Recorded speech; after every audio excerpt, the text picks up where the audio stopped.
Bu kotel akfa ketaveramiz. Bu kotelimizda mana расширительный bak almashdi. Yangi расширительный bak bo'lib oldi. Teshilgan ekan mikrotreshina. Polni saldatiklarida mikrotreshina tekshirdi. Bu yaroqsiz. Buni o'rniga mana yangi zakaz berdi, qo'ydi.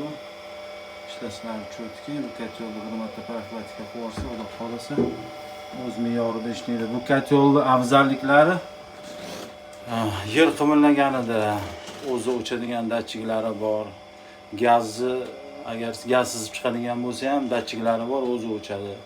Bundan tashqari mana shu to'planmayligi ichida zmeyka bo'lib, boiler ichida qandoq bo'lsa, buni ham ichida mana shunga o'xshagan turba zmeyka bo'lib aylanganda, shuni hisobiga GVS dan, issiq suvdan disbalans, bir issiq, bir sovuq bo'lib, bunaqa odamga cho'milayotganida, idish tovoqlar bu yoqda yuvilayotgan payti bir issiq, bir sovuq bo'lib o'ynamaydi. Shuni hisobiga bu kotelda ozgina plus tomonlari bor.